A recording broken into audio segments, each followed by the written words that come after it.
Olá pessoal, eu sou Paloma Saldanha, professora de Processo Civil da Faculdade Católica Imaculada Conceição do Recife.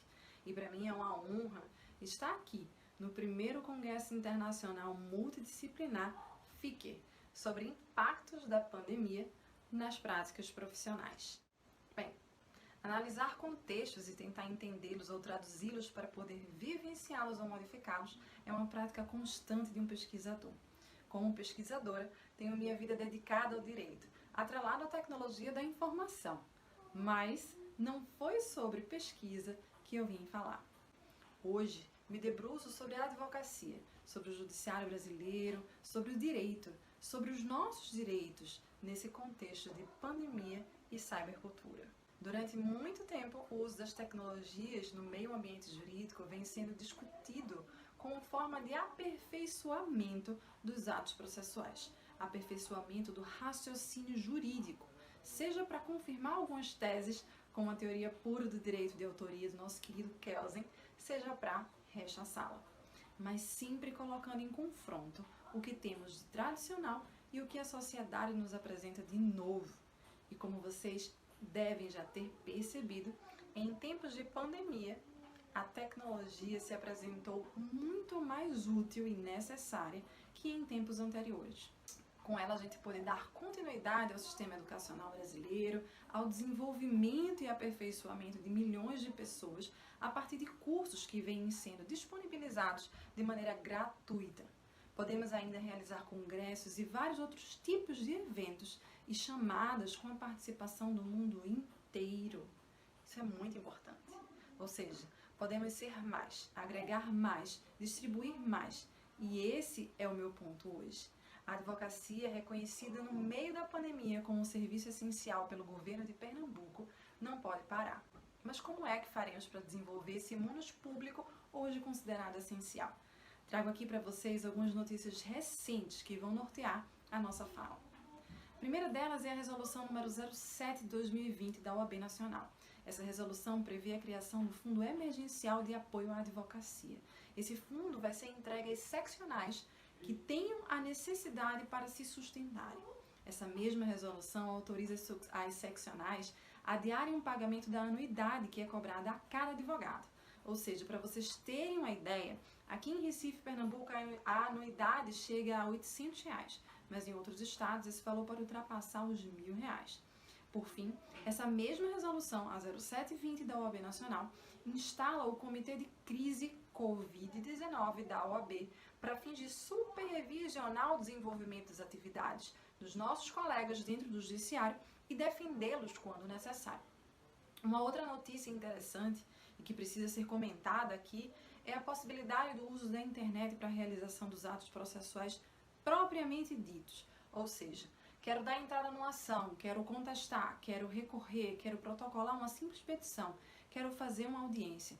Como eu vou fazer isso em tempos de pandemia? Como eu falei lá em cima, a tecnologia está aqui para ajudar a gente. Então, antes já era perfeitamente cabível de ser realizado utilizando a internet. Quem é meu aluno sabe que eu vivo lembrando que o Código de Processo Civil precisa ser interpretado e analisado levando em consideração a virtualização dos atos processuais.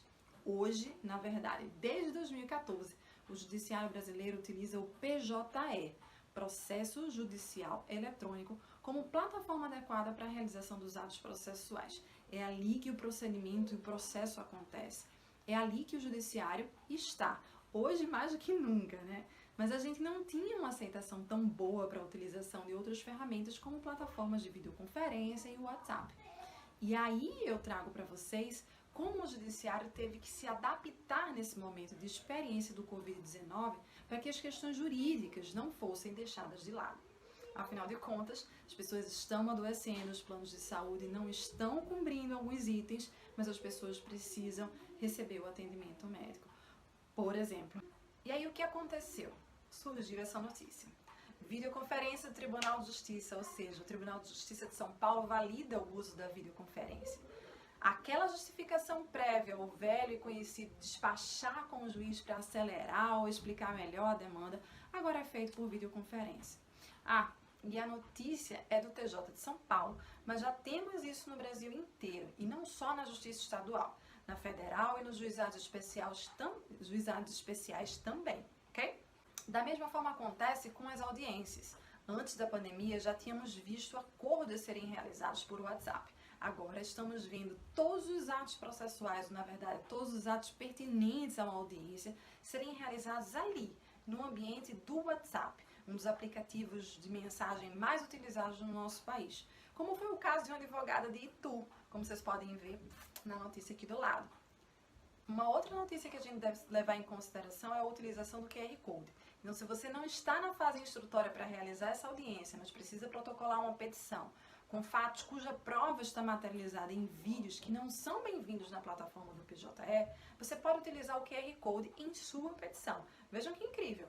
Foi assim que um advogado em São Paulo fez para demonstrar o dano moral sofrido por seu cliente nas redes sociais. O advogado não tinha como entregar o vídeo na Secretaria da Vara Cartorária, como manda a Lei 11.419. Então optou por quê? Optou pelo uso do QR Code para obter essa proximidade com o magistrado e ter a defesa do seu cliente realizada da maneira mais contundente possível. Nesse caso, o dano não conseguiria ter a sua amplitude entendida pelo magistrado só com as palavras contidas na nossa tradicional petição inicial. Ele precisava assistir ao vídeo.